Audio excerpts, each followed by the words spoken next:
Hey, I just called because, you could grow something. well, I'm not kidding. Di suatu malam, seorang pria terbangun dari tidurnya dan menuju dapur untuk minum. Tanpa dia sadari, ada penyusup bersenjata lengkap yang mengintainya dari belakang. Tampaknya mereka ingin membiusnya. Mereka menyerbu masuk ke dapur, namun dapur itu kosong. Dan tiba-tiba pria botak itu muncul dari belakang lewat pintu yang terhubung dengan dapur. Dengan cepat dia membalikkan keadaan dan mengalahkan para penyusup satu persatu hanya dengan tangan kosong. Mereka tampak tak berdaya, tidak bisa melawan pria ini yang sangat tangguh. Suara radio terdengar, si pria botak sadar bahwa ada unit kedua yang bersiap di luar. Spontan dia menggoreng peluru di kompor. Iya, menggoreng peluru di kompor. Entah apa tujuannya, tapi dia segera menuju gudang basement untuk mengambil berbagai senjata dan amunisi canggih. Di sana terlihat paspor yang dia miliki, menunjukkan bahwa dia bukan orang biasa. Mengejutkannya, peluru yang digoreng tadi meledak, menyebabkan unit kedua menghujani rumah dengan peluru. Mereka tidak tahu kalau pertempuran sudah dimulai jauh sebelumnya, dan peluru yang digoreng itu hanyalah jebakan untuk memancing mereka keluar dari persembunyiannya. Senjata yang mereka pakai sangat kuat, sehingga tembok rumah bolong sampai ke dalam, bahkan terlihat dari jalanan. Mereka bahkan meledakkan granat. Setelah itu mereka masuk, merasa yakin bahwa si pria botak itu pasti sudah mati. Namun apa yang terjadi? Pria botak tersebut kembali membalikkan keadaan dengan menembaki mereka satu persatu dari belakang, tanpa ada perlawanan sedikit pun. Ini baru namanya adrenalin.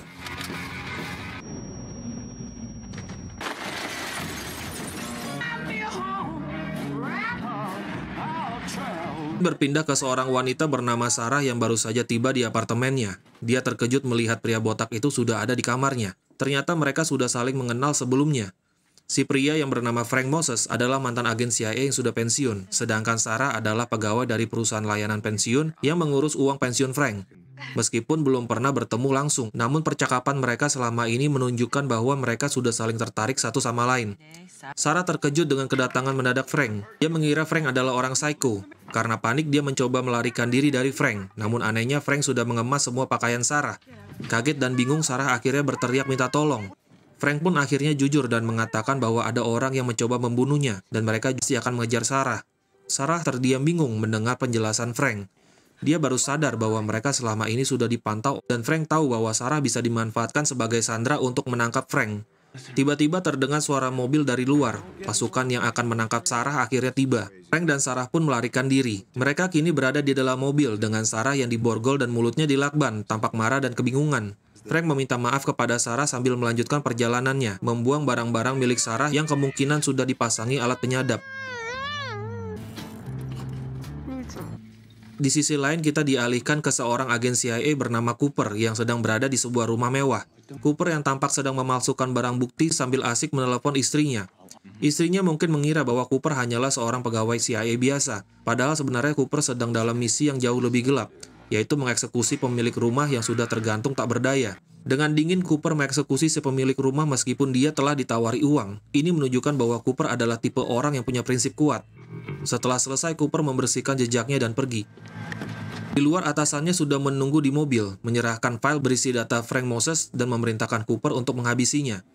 Cooper yang tahu bahwa Frank adalah mantan anggota CIA sadar bahwa ini adalah misi beresiko tinggi, tetapi dia tetap menerima perintah tersebut. Sementara itu, Frank dan Sarah akhirnya tiba di kota tempat Frank berniat menemui seorang rekan lamanya. Frank pergi menemui rekannya yang sudah tua di panti jompo. Rekan lama Frank ini bernama Joe. Dia sedang duduk asik menikmati pemandangan dari perawat muda yang lagi betulin TV. Kakek Sugiono juga nih aki-aki. Sumpah ini scene kocak banget. Ternyata Frank sudah sejari tadi memergoki aksi mesum si Joe ini. Intinya Frank cerita kalau semalam dia disergap di rumahnya oleh orang-orang CIA. Dia nggak punya banyak informasi, tapi yang membagongkan dia ngumpulin jari jempol orang-orang itu buat diambil data sidik jarinya. Dan ini sangat membrutalkan. This used to be a gentleman's game. Di lain pihak, Sarah berhasil melepaskan ikatannya. Dia segera menelepon 911. Tanpa Sarah sadari kalau Cooper sudah memerintahkan kepolisian untuk melacak Sarah, sehingga dengan Sarah menelepon 911, Cooper bisa secara otomatis tahu di mana keberadaannya. Kepolisian segera mengamankan Sarah. Sarah yang merasa sudah aman dari Frank segera pergi. Namun bukannya selamat, malah polisi yang menjaganya menyuntikkan bius ke tubuhnya. Frank yang datang langsung menghajar si polisi. Sarah yang sudah teler pasrah aja pas dibawa Frank pakai mobil polisi. Sarah yang lagi teler-telernya cuman bisa ngoceh-ngoceh di mobil sambil cengar-cengir, tapi tiba-tiba, ya, mendadak Cooper tiba dan menabrak mobil mereka dari samping dengan keras. Di sini adegannya keren banget, di mana Frank yang bisa keluar dengan keren dari mobilnya yang masih berputar-putar dan langsung menembaki Cooper yang masih di dalam mobil yang nggak nyangka kalau Frank bakal merespon dengan secepat itu. Cooper yang kalah timing cuman bisa mundur, sedangkan Frank memilih untuk kembali ke mobil dan kabur. Sarah yang masih nge-fly tercengang dengan aksi gila Frank dan mulai yakin kalau Frank memang bukan sekedar agen CIA sembarangan. Entah apa lagi maksud Frank sekarang. Dengan menggunakan radio polisi di mobilnya, Frank melaporkan kalau dia adalah seorang anggota polisi yang mana barusan dia ditembak oleh Cooper. Frank memberikan ciri-ciri Cooper dan kendaraan yang dia pakai. Cooper menemukan mobil polisi yang dikendarai Frank sudah terparkir di sisi jalan. Dengan waspada dia mendekati mobil tersebut. Tapi tiba-tiba, di sini lagi-lagi kita dibuat kagum sama kecerdasan Frank, di mana laporan Frank di radio tadi membuat kepolisian di daerah itu segera memburu Cooper.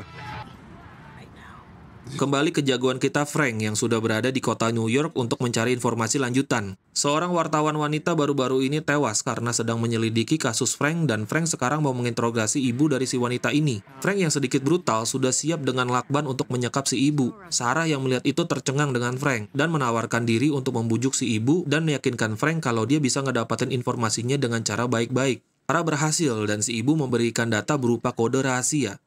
Frank yang cerdas memahami kalau kode rahasia itu merupakan kode buku yang disimpan di perpustakaan kampus. Segera mereka ke perpustakaan dan menemukan sebuah buku di mana di dalamnya terdapat catatan daftar nama-nama mantan anggota CIA, di mana nama Frank dan Joe juga ada di dalamnya. Setelah mereka telusuri, ternyata orang-orang yang tercantum di daftar tersebut baru-baru ini sudah tewas dengan cara yang berbeda-beda, dan ini sangat mencurigakan. Tinggal ada satu nama yang tersisa, yaitu Gabriel Singer. Dia adalah seorang pilot yang sampai sekarang masih hidup. Frank segera menelepon Joe, namun tidak diangkat. Di sini Frank baru tahu dari perawat Joe kalau Joe sudah tewas.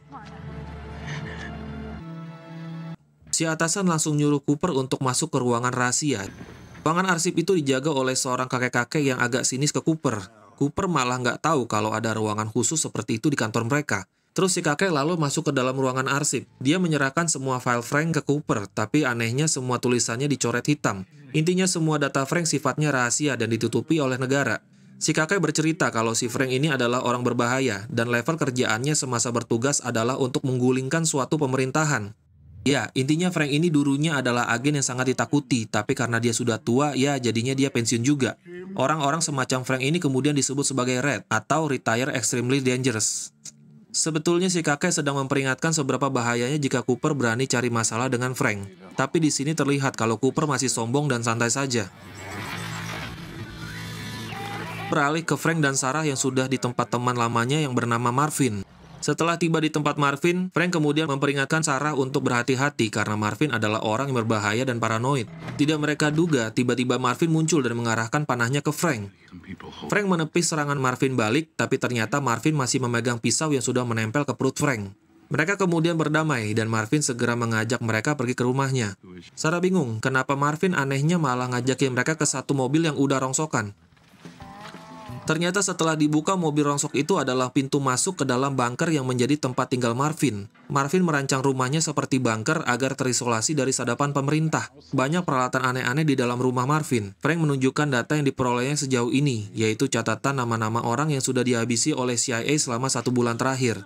Melihat kalau Marvin makin paranoid, Frank kemudian menegaskan bahwa dia saat ini sangat membutuhkan bantuan Marvin untuk bisa keluar dari permasalahan yang menimpanya. Marvin kemudian masuk ke dalam ruangan filenya. Dia membawa data tentang suatu misi Guatemala yang melibatkan orang-orang yang ada di dalam list. Data tersebut mengarahkan mereka kepada Gabriel Singer, si pilot yang dulu ikut berperan dalam misi Guatemala. Marvin yang sudah mengetahui semua informasinya kemudian makin bersemangat dan setuju untuk ikut bergabung dengan Frank. Beralih ke Frank dan Marvin yang sedang duduk sambil ditemani boneka babi di sisinya. Marvin yang ternyata masih curiga dengan Sarah, memperhatikan Sarah yang sedang teleponan entah dengan siapa. Marvin yang curiga menyuruh Frank untuk menghabisi saja si Sarah ini. Karena bisa jadi sebenarnya Sarah ini adalah seorang pengkhianat, dan mata-mata pemerintah yang bisa membocorkan keberadaan mereka. Tapi Frank meyakinkan Marvin kalau Frank menyukai Sarah, dan gak mungkinlah Sarah mengkhianatinya. Marvin melihat di kejauhan ada helikopter yang mencurigakan sehingga dia mencatat nomor helikopter tersebut untuk jaga-jaga. Sarah yang sudah selesai teleponan kemudian menemui mereka. Ternyata yang barusan dia telepon itu adalah orang yang dapat memberikan informasi yang mereka butuhkan untuk menemukan keberadaan Gabriel si pilot. Mereka semua sekarang sudah di airport. Marvin yang curiga kalau dari tadi mereka sudah diikuti oleh seorang ibu-ibu, lalu menarik si ibu dengan paksa ke sudut gudang. Dia langsung mendorongnya dengan pistolnya, mengira bahwa wanita tersebut adalah bagian dari suruhan CIA yang ingin menghabisi mereka semua. Marvin menyuruh Frank memeriksa tas ibu tersebut, dan benar saja kalau dia hanyalah seorang ibu-ibu biasa. Pria ini adalah Gabriel Singer, dan waktu Frank mulai nanyain soal Guatemala, gak pakai basa-basi mereka langsung siap dengan senjata masing-masing dan saling menyerang. Tapi Gabriel memutuskan untuk bekerja sama. Frank mengatakan kepada Gabriel kalau dia adalah satu-satunya orang yang belum diserang sejauh ini. Dan tiba-tiba mereka dihujani peluru, dan Gabriel yang paling pertama tewas. Ternyata Marvin benar, kalau Sarah yang tadi menggunakan telepon umum membuat keberadaan mereka terlacak, dan helikopter itu sudah mengikuti mereka sejak Sarah selesai menelpon. Semuanya sudah dipantau oleh Cooper dari ruang kendali jarak jauh. Semua monitor sudah tertuju kepada mereka, dan ruangan mereka ditembaki dengan peluru dari helikopter. Namun hebatnya mereka ternyata sudah keluar dari ruangan itu. Di luar mereka malah disambut oleh si ibu, yang ternyata dia benar adalah anggota CIA. Dia menyerang mereka dengan senjata mesin sambil mengejek Marvin dengan mengatakannya orang tua. Marvin yang mendengar ejekan itu sangat marah dan segera ingin menghabisinya, tapi dia keburu kabur. Dari belakang mereka mendapat tembakan bertubi-tubi. Frank memerintahkan Marvin untuk membuka boneka babi tersebut. Ternyata di dalamnya ada senapan pelontar granat, dan bang, hancur leburlah tubuh si penembak itu. Marvin yang tidak mau kalah juga menunjukkan kehebatannya saat memukul granat yang dilontarkan kepadanya, semudah seperti dia memukul bola baseball. Si ibu-ibu CIA tiba-tiba muncul lagi. Kali ini dia datang dengan RPG. Marvin yang sudah muak dengan si ibu itu keluar dari persembunyiannya. Dengan pistolnya seperti adegan film koboi, dia hendak mengadu tembakan dengan RPG. Dan apa yang terjadi? Ya, memang bukan kaleng-kaleng si Marvin ini. Tembakan jitunya ke RPG tersebut membuat si ibu hancur lebur seketika. Cooper yang kewalahan tidak bisa melacak keberadaan mereka karena ledakan besar membuat keberadaan mereka tidak bisa dilihat. Singkat cerita, mereka sudah pergi menjauh menuju rekan mereka yang lain untuk menambah bantuan. Namun kali ini yang mereka temui adalah seorang musuh lama, yaitu mantan agen KGB dari Rusia yang suka menyiksa Marvin di masa lalu. Di sini Frank terlihat agak khawatir, namun dia memberanikan diri untuk tetap masuk menemui musuh lamanya itu. Pria tersebut bernama Ivan Simanov. Dia langsung mendeteksi bahwa Frank sudah datang dan segera mengirim tim pengamanan untuk menyergap Frank. Ivan muncul menemui Frank seakan mereka adalah kawan lama. Tampaknya ada dendam masa lalu yang membekas di hati Ivan. Dia mengira bahwa Frank kali ini mungkin datang untuk membunuhnya. Ivan mengaku bahwa dia sudah memimpikan untuk dapat menghabisi Frank. Tapi sekarang, ya mereka sudah pensiun, jadi sudah tidak ada dendam lagi. Sambil tertawa, Ivan membuka botol minuman dan terlihat kalau suasana menjadi cair. Ternyata di luar dugaan, Ivan menyatakan bahwa Frank pernah tidak sengaja melakukan sesuatu yang menguntungkan buat Ivan, yaitu karena telah membunuh sepupu Ivan yang bernama Igor. Karena ternyata Ivan dan Igor itu bermusuhan. Mereka kemudian bersulang untuk Igor, dan yang mencengangkan adalah Frank berkata kalau Igor itu sebenarnya nggak mati. Ivan terkejut dengan pernyataan Frank. Ternyata yang Frank lakukan hanyalah memaksa Igor keluar dari bisnis mafianya dan memberinya kesempatan kedua dengan mengganti identitasnya dan memulai kehidupan baru sebagai orang biasa. Mereka tertawa terbahak-bahak. Nampaknya Ivan mulai bersahabat dengan Frank. Ivan merindukan masa-masa lalu ketika dia masih aktif menjadi agen KGB. Dia bercerita kalau dia sudah tidak menghabisi orang selama bertahun-tahun, dan itu sangat membosankan. Singkat cerita, Ivan bertanya apa tujuan kedatangan Frank menemuinya. Ternyata Frank ingin menyusup ke dalam kantor CIA. Maka untuk itulah dia membutuhkan Ivan untuk memberikannya denah keamanan kantor CIA yang Ivan miliki secara komplit, beserta sandi dan akses untuk masuk. Ivan menolaknya, menyatakan bahwa dia tidak memiliki itu semua. Namun Frank yang cerdik membujuk Ivan. Frank menawarkan sesuatu yang tidak mungkin ditolak oleh Ivan, dan Ivan menerima dengan senang hati. Sekarang kita dibawa ke kantor CIA di Virginia. Frank terlihat sudah memakai pakaian resmi seakan dia adalah seorang jenderal bersama Sarah yang berperan sebagai asistennya. Dengan santai mereka masuk ke dalam parkiran. Tidak ada yang curiga karena semua identitas yang mereka gunakan adalah resmi. Frank yang adalah mantan anggota CIA tampak sudah hafal dengan bagaimana cara memasuki gedung tersebut. Ternyata sistem keamanan di lift tersebut membutuhkan pengecekan retina mata untuk sebagai syarat untuk naik lift. Ivan sebenarnya telah memberikan Frank sebuah lensa kontak untuk mengelabui sistem tersebut. Namun sialnya lensa itu terjatuh. Spontan Sarah mencarinya di lantai. Pasukan yang mendengar suara alarm sudah tiba di depan lift, dan lucunya pose Sarah membuat mereka salah paham. Kerennya di sini Frank dan Sarah tetap tenang, karena sudah terbiasa dengan situasi tak terduga kayak gini. Mereka tetap tenang dan Sarah terus mencari lensa kontak itu, membuat 3 orang tentara itu malah balik kebingungan. Konyolnya Sarah malah justru nyuruh mereka untuk ikut juga bantu nyariin. Lensa kontak segera ditemukan, akses keamanan pun berhasil mereka lalui. Sarah tertawa puas sambil dia bertanya kepada Frank apa hukumannya jika mereka tertangkap. Mati, kata Frank. Saat melihat Frank, ternyata si kakek penjaga arsip malah tertawa senang. Dia bahagia sekali dan berkata sudah lama tidak bertemu dengan Frank. Beda banget sama waktu dia ketemu sama Cooper. Frank langsung menyampaikan tujuannya, yaitu file Guatemala. Dengan senang hati si kakek segera membantu Frank dan mengambil filenya. Frank ngewanti-wanti si kakek karena dia bisa saja ditangkap gara-gara sudah ngebantuin Frank. Tapi di sini si kakek nggak peduli sama sekali. Dia yakin kalau orang seperti dia yang udah ngejaga semua rahasia gelap CIA nggak bakalan disenggol sama siapapun. Sambil ketawa si kakek bercerita kalau baru-baru ini ada orang yang datang untuk mencari arsip milik Frank. Frank langsung bisa menebak kalau itu adalah Cooper, yaitu orang yang sebelumnya sudah menyerang dia di mobil. Mereka lalu tertawa mengejek Cooper karena buat mereka Cooper itu masih anak baru, alias amatiran, dan norak. Frank dan Sarah pergi dengan santai dan membawa semua dokumen yang mereka cari.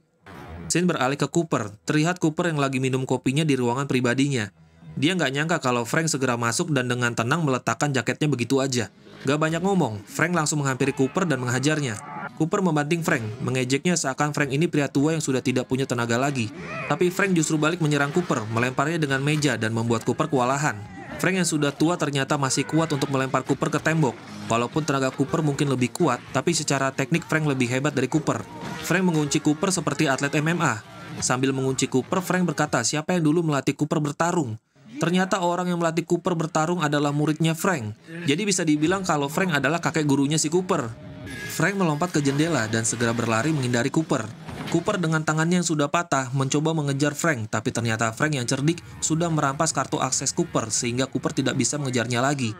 Di sini kita diperlihatkan kalau Frank ternyata terkena sebuah tembakan oleh Cooper.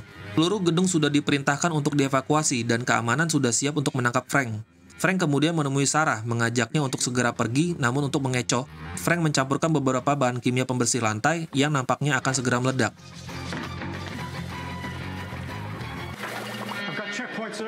Cooper yang sedang memerintahkan penjaga keamanan gedung untuk menangkap Frank dikagetkan dengan ledakan di depan matanya. Ya, cairan kimia yang tadi dipersiapkan Frank memicu sebuah ledakan, dan itu membuat tim keamanan gedung memutuskan untuk melakukan evakuasi total dan menurunkan tim pemadam kebakaran. Suasana menjadi semakin kacau, dan itulah yang sebenarnya diharapkan oleh Frank. Seorang pemadam kebakaran yang nasibnya sedang apes dimanfaatkan oleh Frank untuk menyamar mengelabui tim keamanan agar dia dan Sarah bisa lolos dari pemeriksaan di pintu keluar. Frank tampak kesakitan dan segera menuju mobil untuk melarikan diri. Entah bagaimana ceritanya, tapi Marvin yang menunggu di mobil tampak habis dipukuli dan sedang ditodong pistol dari belakang. Ternyata itu adalah Joe yang ternyata masih hidup. Joe ini pada dasarnya nggak begitu senang sama Marvin karena buat dia Marvin terlalu cerewet dan paranoid. Makanya dia menghajar Marvin. Joe who was dead, Joe? Joe menceritakan kejadian waktu dia disergap oleh agen CIA di panti jompo kemarin. Ternyata Joe yang cerdik sudah mempersiapkan pistol di tangannya dan segera menembak saat dia berbalik. Emang keren si kakek Sugiono ini. Diperlihatkan Cooper yang sudah babak belur. Nampak sekali kalau secara kecerdasan dan skill dia jauh di bawah kemampuan Frank. Cooper disindir atasannya sendiri karena bisa-bisanya dibikin babak belur sama seorang kakek pensiunan macam si Frank ini. Disinilah Cooper mulai mempertanyakan misinya. Dia sadar kalau Frank ini bukan seorang agen biasa seperti yang dikatakan atasannya. Dan mengapa orang yang banyak jasa ke CIA seperti Frank ini malah ingin dihabisi oleh CIA itu sendiri. Apa sebenarnya yang sudah dilakukan oleh Frank sehingga dia layak untuk diburu seperti ini? Namun si atasan mengatakan kalau dia juga tidak tahu. Dia hanya sekedar diperintahkan, tapi dia menegaskan bahwa apapun alasannya, Cooper harus bisa menjalankan tugas ini. Frank yang terluka nampaknya harus segera mendapatkan perawatan intensif. Jika tidak, ia bisa saja tewas. Akhirnya Frank meminta untuk membawanya ke seorang kenalan lama yang dijuluki si Elang. Namun Marvin kembali mewanti-wanti Frank karena kenalannya itu adalah orang yang berbahaya. Meskipun begitu, mereka tidak punya banyak pilihan, sehingga tetap memutuskan untuk menemuinya. Di sebuah rumah, Frank masuk melalui pintu depan ke sebuah ruangan yang tampak kosong, sunyi, dan tenang. Dia membuka sebuah pintu dan mendapati seorang nenek yang bernama Victoria, yang sedang merapikan dan menyusun bunga. Suasana awalnya terasa canggung. Victoria pun bertanya apakah Frank datang untuk membunuhnya, namun sudah jelas bahwa Frank hanya ingin meminta pertolongan. Menyadari itu, Victoria akhirnya setuju membantu Frank. Ternyata Victoria sudah bersiap dengan senapan mesinnya di balik meja, sementara Marvin yang berpenampilan konyol mengintai dari luar. Where's the girl? Situasi mulai mencair ketika Marvin, Sarah, dan Joe masuk ke ruangan. Sarah tampak terkejut mengetahui bahwa Victoria yang seorang nenek-nenek ini ternyata memiliki pekerjaan sebagai pembunuh. Victoria kemudian menangani luka Frank dan berhasil mengeluarkan peluru dari tubuhnya. Dalam percakapan mereka, Victoria bercerita bahwa dia menyukai suasana tenang ini. Namun kadang-kadang dia merasa kesepian, sehingga untuk mengatasi kesepiannya itu, dia mengambil pekerjaan sampingan sebagai pembunuh bayaran. Frank hanya tersenyum, menyadari bahwa dia dan Victoria sebenarnya tidak jauh berbeda. About your lady friend. You are gooey. Mereka berdiskusi menganalisis data yang mereka miliki. Data tersebut mengarah pada Alexander Downing, seorang pengusaha yang terlibat dalam aktivitas mencurigakan. Anehnya Downing masih hidup, meskipun namanya ada di dalam daftar target. Mereka berasumsi bahwa ada seseorang yang melindunginya, tetapi alasan dibalik itu belum jelas. Victoria lalu memutuskan untuk bergabung dengan Frank untuk menghadapi situasi ini. We're not going without me. That's nice. Sementara itu cerita berpindah kepada Cooper yang sedang mengawasi anak-anaknya yang sedang tidur di rumah. Di sini kelihatan kalau Cooper itu adalah seorang family man. Keadaan tampaknya tenang, hingga sebuah telepon dari atasannya mengungkapkan petunjuk baru, yaitu Frank dan timnya sedang menuju target berikutnya, yaitu Alexander Downing. Di lokasi lain, sebuah mobil hitam terlihat melaju ke rumah besar, sementara di kejauhan Victoria dan Sarah mengawasi menggunakan senapan sniper. Rumah tersebut dijaga ketat oleh tim pengamanan. Dari mobil hitam itu, seorang pria yang menyamar sebagai jenderal turun, diikuti oleh Downing yang berjalan menghampirinya. Ya, itu adalah Joe yang sedang menyamar. Downing nampaknya tidak mengenali Joe, dan semua berjalan sesuai dengan rencana. Victoria memperhatikan perubahan dalam diri Frank. Setelah sekian lama, dia akhirnya melihat Frank tampak bahagia. Ketika Victoria memuji Sarah, ia tersenyum lebar, merasa tersanjung. Namun sisi kejam Victoria segera muncul. Dia berbalik mengancam Sarah, memperingatkan bahwa jika Sarah berani-berani meninggalkan Frank, Victoria tidak akan segan-segan mengubur jasad Sarah di hutan. Ancaman itu membuat senyum Sarah berubah menjadi senyuman ketakutan. Ya, dia hanya bisa menuruti perkataan Victoria tanpa mampu melawan. Kembali ke dalam rumah, Downing yang ternyata sudah mempersiapkan rekaman percakapan palsu mengecoh siapa saja yang mencoba menyadap pembicaraan mereka. Rekaman tersebut dirancang untuk membuat penyadap percaya bahwa mereka sedang mendengarkan percakapan asli. Ternyata benar, tim FBI sudah berada di luar dan segera menyadap percakapan tersebut tanpa mengetahui bahwa itu hanyalah jebakan. Sementara itu, Downing membawa Joe dan yang lainnya ke sebuah ruangan rahasia yang kedap suara dan tidak bisa disadap. I cannot imagine. Joe mengikuti Downing ke ruangan tersebut untuk berbicara secara rahasia, sementara Frank dan Marvin menunggu di ruang tamu, diawasi oleh para bodyguard. Downing dengan bangga menjelaskan bahwa ruangan itu benar-benar aman dari penyadapan, namun yang tidak dia sadari, dia justru telah masuk ke dalam perangkap Joe. Downing mulai merasa ada sesuatu yang aneh dan segera membuka pintu. Di luar, Frank sudah menunggu dan langsung menghajar Downing hingga pingsan. Downing yang mulai sadar mendapati dirinya terikat di kursi, sementara Marvin berdiri di depannya dengan plastik menutupi tubuhnya seolah siap untuk memutilasi Downing. Disinilah terungkap bahwa Downing adalah dalang di balik misi genosida Guatemala tahun 1981 yang melibatkan Frank dan beberapa orang lain yang kini telah tewas. Meskipun terpojok, Downing tetap menolak menjawab pertanyaan Joe. Joe meski terlihat seperti kakek tua yang baik hati, menunjukkan sisi gelapnya. Dia menghajar Downing tanpa ampun, membuatnya tak berdaya. Akhirnya Downing mengungkapkan sebuah nama, James Stanton. Ternyata Stanton pernah terlibat dalam operasi gelap berupa genosida di Guatemala ini. Kini Stanton sedang mencalonkan diri untuk menjadi presiden. Dan untuk membersihkan namanya, dia memutuskan untuk menghabisi semua orang yang terlibat dalam misi Guatemala, termasuk wartawan perempuan yang sudah dibunuh sebelumnya.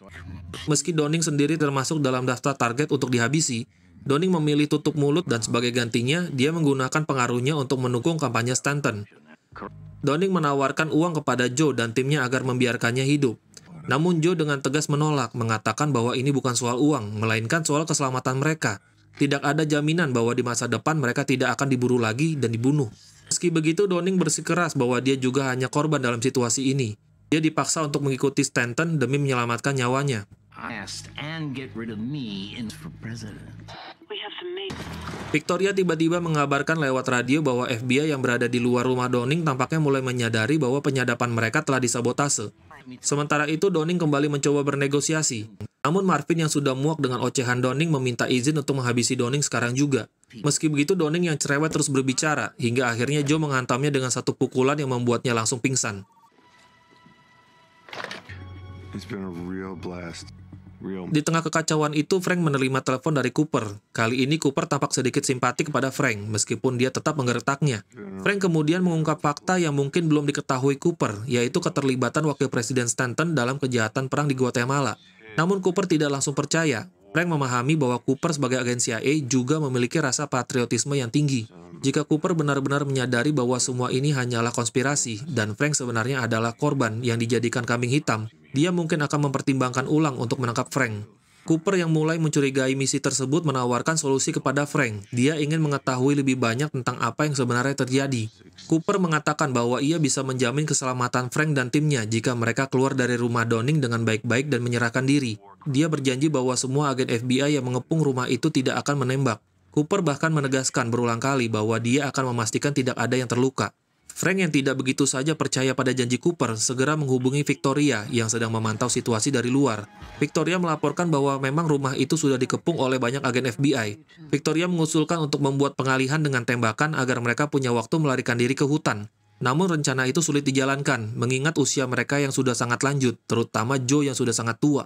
Setelah berpikir sejenak, Frank, Joe, dan Marvin akhirnya memutuskan untuk mengikuti saran Cooper.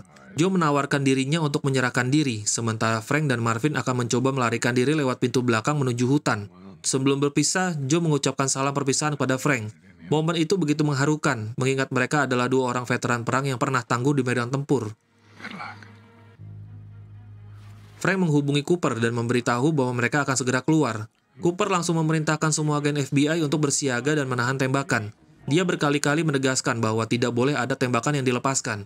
Sementara itu, Victoria yang masih di posisinya dengan senapan jarak jauh mengarahkan bidikannya ke Cooper. Dia siap menembak kapan saja jika sesuatu terjadi pada Frank. Joe akhirnya keluar dari pintu depan. Namun ketika dia baru saja melangkah menuju teras, sebuah tembakan entah dari mana tiba-tiba mengenainya. Joe terjatuh dan meninggal seketika. Cooper yang melihat Joe tertembak terkejut dan bertanya siapa yang telah melakukannya. Namun semuanya terlambat, Joe sudah tewas. Sementara itu, Frank dan Marvin berhasil keluar dari rumah dan berlari menuju hutan. Di sisi lain, Victoria melepaskan tembakan ke arah Cooper sebagai pengalihan untuk memberi waktu pada Frank dan Marvin. Setelah itu, Victoria dan Sarah berlari mengikuti arah Frank dan Marvin. Namun medan bersalju yang licin membuat Sarah tergelincir jatuh ke lembah dan tertangkap oleh pasukan FBI. Victoria tidak bisa menolongnya karena dia sendiri dikejar oleh pasukan tersebut. Kini hanya Frank, Marvin, dan Victoria yang berhasil melarikan diri. Saat mereka berpikir langkah selanjutnya, sebuah mobil mendekat. Tidak disangka-sangka Ivan datang tak dari mana, seolah itu hanyalah kebetulan. Dia menawarkan tumpangan kepada mereka. Victoria tampak terkejut dengan kehadiran Ivan. Rupanya Victoria dan Ivan dulunya adalah sepasang kekasih. Malu dengan situasi itu, Victoria memilih pergi meninggalkan Frank dan Marvin yang kebingungan dengan hubungan mereka. Nobody knows you're here. You don't. Tampilkan Sarah yang duduk di ruangan interogasi, menghadapi seorang agen yang terus mengintimidasinya. Agen tersebut menawarkan kebebasan jika Sarah bersedia bekerja sama dan memberikan semua informasi yang mereka butuhkan. Namun jika ia tetap bungkam, maka nyawanya terancam. Agen itu mengingatkan bahwa tidak ada seorang pun yang tahu keberadaan Sarah saat ini, membuatnya mudah untuk dilenyapkan. Meskipun ditekan, Sarah tetap tenang dan menutup mulutnya rapat-rapat. Dari balik kaca satu arah, Cooper mengamati interogasi tersebut. Rekan Cooper datang untuk memberitahu bahwa Frank Moses sedang menelpon, meminta berbicara langsung dengan Cooper. Telepon itu segera dihubungkan, sementara rekannya mulai melacak lokasi tempat Frank melakukan panggilan. Proses pelacakan membutuhkan waktu, sehingga Cooper diminta untuk terus berbicara dengan Frank tanpa menutup teleponnya. Di sisi lain, Frank berbicara dengan tenang, mengingatkan Cooper akan ambisinya dan memberi petunjuk samar-samar bahwa mungkin saja Cooper berada di pihak yang salah. Cooper yang belum sepenuhnya memahami maksud Frank terus berbicara sambil mengulur waktu sesuai arahan rekannya. Frank juga memperingatkan bahwa menangkap Sarah adalah kesalahan besar. Frank menegaskan bahwa jika seseorang yang dia cintai disakiti, dia tidak akan ragu melakukan hal yang sama terhadap orang yang berarti bagi Cooper. Cooper mulai bingung. Frank yang dikenal dingin kini berbicara dengan perasaan dan hubungannya dengan Sarah. Rekan Cooper akhirnya menyelesaikan pelacakan dan memberikan alamat lokasi panggilan tersebut kepada Cooper. Tapi wajah Cooper tiba-tiba berubah cemas.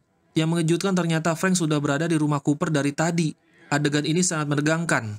Kembali Frank membalikan keadaan, menunjukkan bahwa dia adalah orang yang cerdik dan punya keterampilan luar biasa. Saat ini Frank berada di rumah Cooper dan bersama keluarga Cooper. Istri dan anak-anaknya berada di bawah kendali Frank. Meski bisa saja menghabisi mereka, Frank tidak berniat menyakiti orang yang tidak bersalah. Dia hanya ingin memastikan Sarah tidak disakiti. Dengan nada dingin namun penuh ancaman, Frank meminta Cooper berjanji untuk menjaga Sarah dan tidak menyentuhnya sama sekali. Jika tidak, Frank tidak akan segan-segan mencelakai seluruh keluarga Cooper. Cooper hanya bisa memohon kepada Frank. Dia ketakutan dan merasa tidak berdaya dan setuju untuk tidak akan menyakiti Sarah. Do you understand that?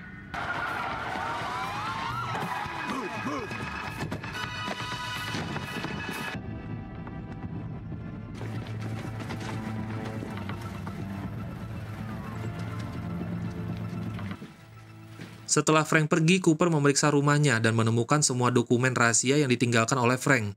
Dokumen tersebut berisi daftar nama orang-orang yang terlibat dalam genosida Guatemala, termasuk Wakil Presiden Stanton. Dokumen itu menjadi bukti kuat keterlibatan Stanton dalam kejahatan perang. Setelah peristiwa itu, Cooper kembali ke ruangan interogasi Sarah. Namun kali ini dia lebih hati-hati. Dia tidak ingin terlalu keras mengingat ancaman Frank. Cooper menawarkan kerjasama dengan Sarah, mencoba meraih kepercayaannya. Namun Sarah melihat dengan jelas kelemahan dalam tindakan Cooper.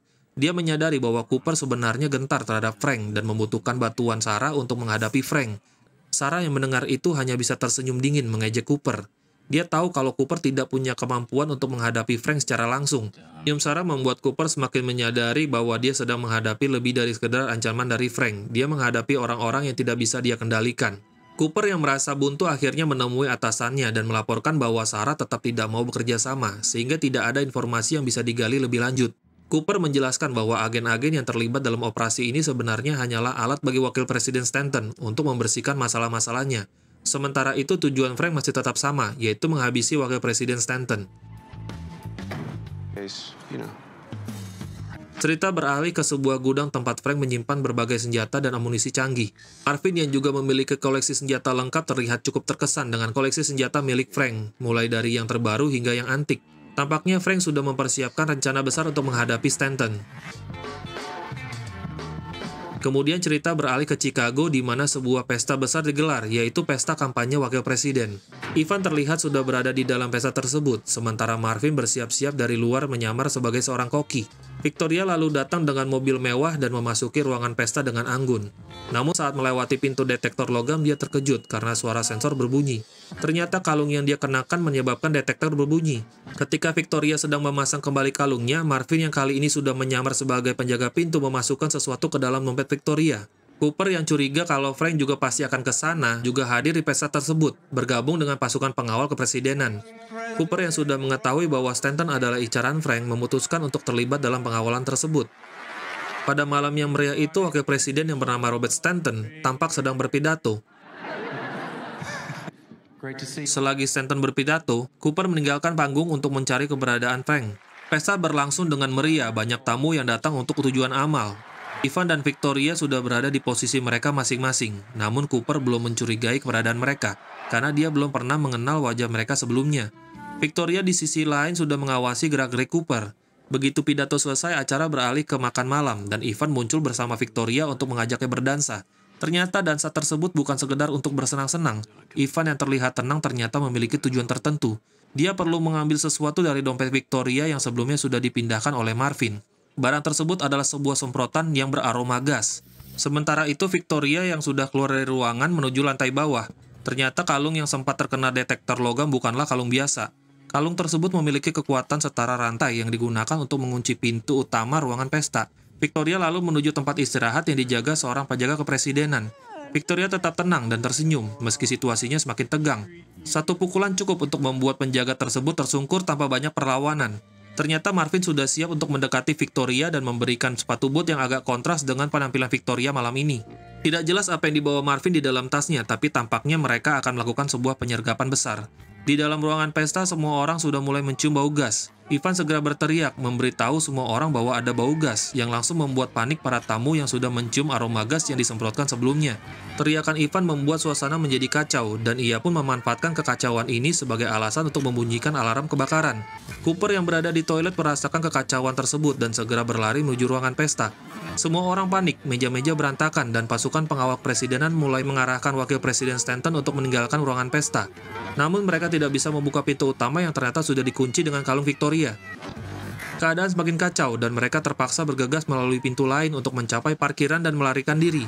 Saat mereka hendak keluar dari parkiran, mobil mereka tiba-tiba diserang peluru yang ditembakkan oleh Victoria menggunakan senapan mesin.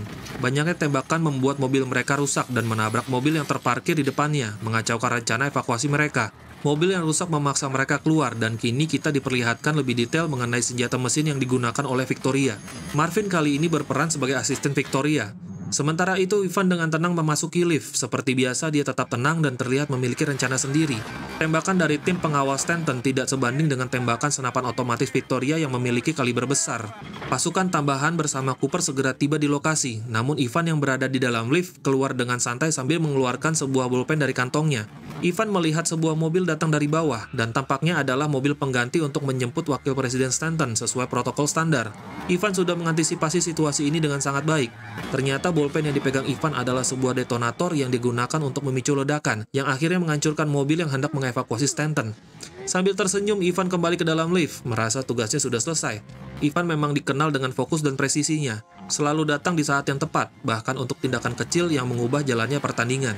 Evakuasi yang semakin kacau, mereka kembali digiring ke dalam gedung. Cooper yang tidak mengetahui apa yang terjadi, bersiap untuk menyergap Victoria dari belakang. Dia menyelinap di antara mobil-mobil yang ada dan berusaha mendekati Victoria. Namun apa yang terjadi? Ya, ternyata Marvin sudah memodifikasi senapan Victoria. Senapan itu sengaja sudah diganjal agar tetap bisa menembak dengan sendirinya. Victoria dan Marvin pun berhasil melarikan diri dari tempat tersebut. Cooper yang sadar bahwa dia sudah dijebak, kemudian menyadari bahwa Frank sedang memerintahkan timnya untuk kembali masuk. Ternyata ini adalah jebakan di mana Wakil Presiden Stanton sudah ditunggu di dalam gedung. Dan benar saja, saat Stanton masuk ke dalam lewat di dapur, Victoria dan Marvin sudah siap untuk menyerang dan menembaki mereka. Dengan gagah dan anggun, Victoria menembaki para pengawal kepresidenan dengan senapan mesin, menunjukkan bahwa jiwa kebrutalan yang ada di dalam dirinya masih kuat meskipun usianya sudah tidak muda lagi. Persenjataan yang dimiliki Victoria jauh lebih unggul dibandingkan dengan senjata para pengawal kepresidenan. Mereka berdua segera menuju lokasi penyergapan berikutnya, namun saat mereka mulai bergerak, mereka malah ditembaki oleh pasukan kedua. Naas bagi Victoria yang tertembak di perutnya. Marvin yang menyadari bahwa mereka sudah kalah jumlah dan momentum, melemparkan granat asap untuk memberikan ruang bagi mereka untuk melarikan diri. Seluruh ruangan menjadi berasap, dan Marvin serta Victoria berhasil meloloskan diri. Victoria yang kesakitan dan semakin lemah karena luka di perutnya memutuskan untuk berhenti karena merasa tidak mampu melanjutkan misi. Daripada menghambat Marvin, dia memilih untuk ditinggalkan. Victoria yang terlihat sudah pucat dihadapkan pada pintu besi yang tertutup rapat, rasa putus asa dan tidak berdaya. Ivan muncul layaknya malaikat penyelamat. Victoria tersenyum lega melihat Ivan datang. Dia tahu bahwa Ivan memiliki banyak cara untuk mengatasi masalah. Namun kali ini Ivan cukup hanya menggunakan sebuah belati untuk membuka kunci pintu tersebut. Dia membawa Victoria bersamanya bagaikan pahlawan. Sementara itu Stanton beserta dua pegawai kepresidenan yang tersisa berhasil keluar dari gedung. Namun mereka kebingungan melihat Marvin yang mengenakan jam dinding di dadanya. Ternyata itu adalah peledak dengan dinamit yang terpasang di perutnya dan detonator di tangannya. Para pengawal kepresidenan terpaksa tidak bisa menembak Marvin karena itu akan mengaktifkan bom dan menyebabkan ledakan besar. Adegan berubah menjadi lucu ketika mereka berlari menghindari Marvin yang mengejar mereka sambil berteriak. Di sisi jalan, mobil yang siap menjemput mereka pun tiba. Anehnya tiba-tiba Cooper muncul dan mengejar mereka, menyuruh mereka untuk berhenti. Para pengawal kepresidenan kebingungan, tidak mengerti apa yang dilakukan oleh Cooper, namun mereka tetap terus maju. Mobil tersebut berputar arah, dan di sini Cooper melakukan aksi yang heroik, melompat ke atas mobil dan berpegangan agar tidak jatuh. Dia langsung terhempas oleh mobil dan jatuh ke jalanan. Kali lagi kita dikejutkan dengan kemunculan Frank sebagai sopir mobil tersebut. Dia menyetrum Stanton dan semua pengawalnya, membawanya kabur sambil mengendarai mobil. Frank menginterogasi Stanton mengenai kejadian yang dialaminya dan misi genosida di Guatemala di masa lalu. Stanton yang mendengarkan itu semua akhirnya mengajukan kesepakatan untuk mengampuni nyawanya. Namun dia tidak bisa berbuat apa-apa di hadapan Frank. Malam pun berganti pagi, dan Cooper sudah tidak bisa berbuat apa-apa. Dia tertunduk lesu di antara meja-meja ruangan pesta yang sudah berantakan. Dia tidak tahu harus berbuat apa lagi. Nampaknya dia sudah kalah telak. Telepon Cooper berbunyi. Ternyata itu adalah Frank yang menyuruh Cooper untuk datang menemuinya. Frank hanya memberikan 15 menit untuk Cooper untuk membawa Sarah kepadanya. Frank mau menukar antara Sarah dan Stanton. Jika Cooper tidak membawa Sarah dalam waktu ditentukan, Frank akan menghabisi Stanton. Cooper segera pergi menemui Frank setelah menghubungi atasannya untuk membawa Sarah. Akhirnya Frank dan Cooper bertemu lagi. Di sisi lain, Wakil Presiden Stanton sudah diborgol dan tidak berdaya. Tidak lama kemudian, mobil yang membawa Sarah datang bersama atasan Cooper. Namun yang tidak mereka duga, Denning juga muncul. Ternyata yang menjadi dalang selama ini adalah Denning. Denning-lah yang selama ini menyuruh atasan Cooper. Cooper terkejut setelah mengetahui bahwa atasannya selama ini adalah kaki tangan Denning. Fakta sebenarnya terungkap, atasan Cooper hanyalah boneka yang dikendalikan oleh Denning, yang ternyata adalah tokoh utama di balik semuanya. Stanton yang sudah jenuh dengan situasi ini dan ingin bebas dari cengkraman Denning meminta Denning untuk segera menyerah kepada Frank dan mengikuti apa yang diinginkan Frank. Namun Denning malah menembak Stanton. Untungnya Stanton tidak mati. Denning mengejek Frank karena menganggap dirinya sebagai pahlawan, padahal menurut Denning, Frank hanyalah alat yang tidak berarti bagi negaranya. Frank kembali meminta agar Sarah dilepaskan, tetapi Denning memberikan pilihan yang sulit, yaitu antara Frank mati atau Sarah yang mati.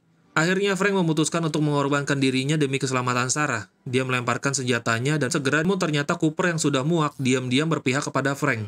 Dia sudah muak dengan atasannya dan sistem yang korup. Cooper memborgol Frank, tetapi diam-diam memberikan kunci borgol itu kepada Frank agar dia bisa melepaskan dirinya sendiri.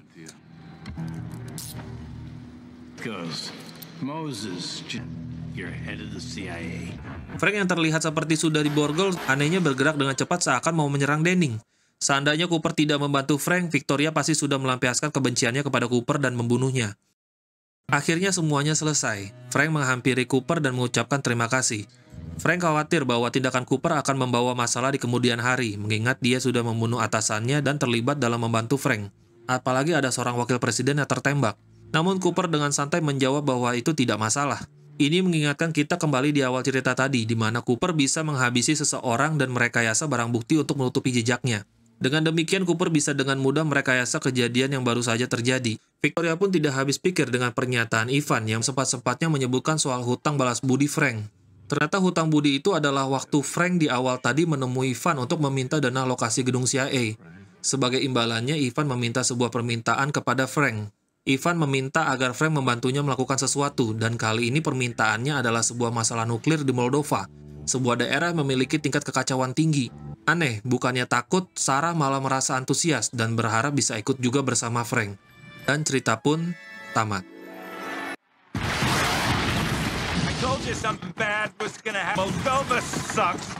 Moldova